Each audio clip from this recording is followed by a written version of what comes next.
So let's go ahead and talk about how to trade off these major supply and demand zones. Now, those are different than support and resistance. We're talking about huge areas where there's a lot of buy orders and sell orders kind of waiting in the wings. And once price action tends to approach this level or this zone, it appears that a lot of these buy and sell orders are triggered, causing additional moves in price and volatility.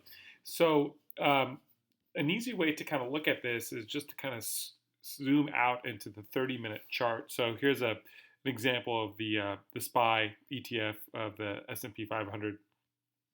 Um, and showing a 30-minute chart. And this is kind of an easy way to kind of plot what you're looking at.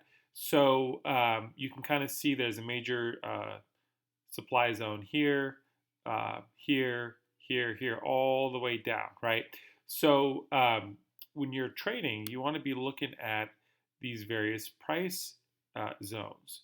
And when price gets to or near that zone, you can expect a reversal into the other direction. Now, sometimes it breaks through that zone, right? Comes back and retests. But you can kind of see, for the most part, these zones are well respected.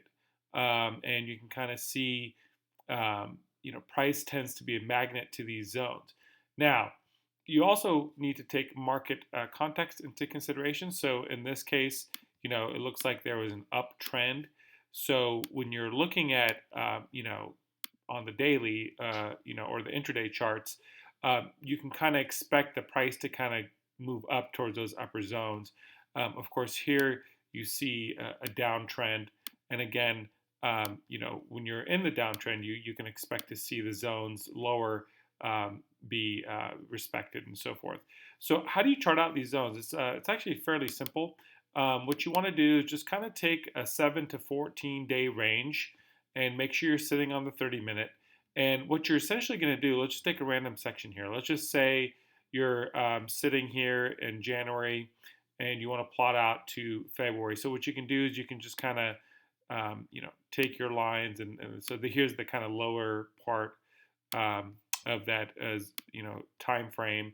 You can kind of see there's a zone right here.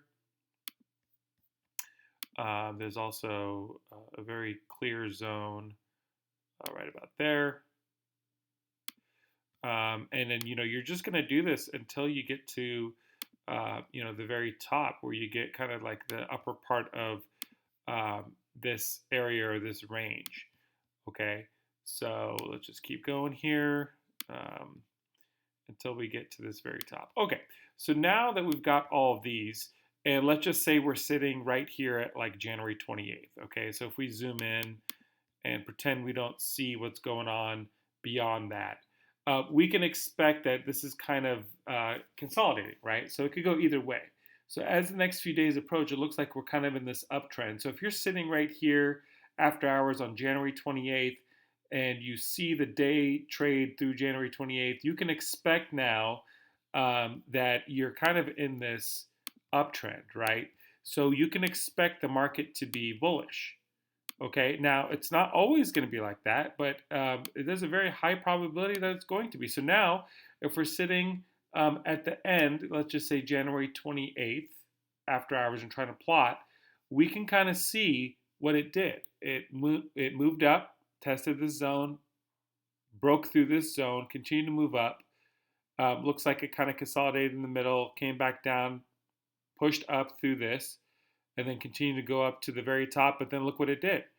It tended to turn around once it reached this kind of major supply zone over the last course of 7 to 10 days.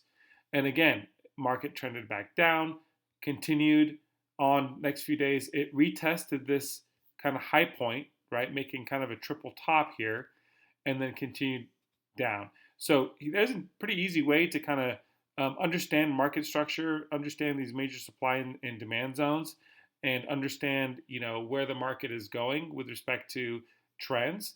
And then as you zoom in, you're going to be able to quickly identify where your entry and exit points are as you go along down, even down to the 1 minute. You can kind of see where it is respected.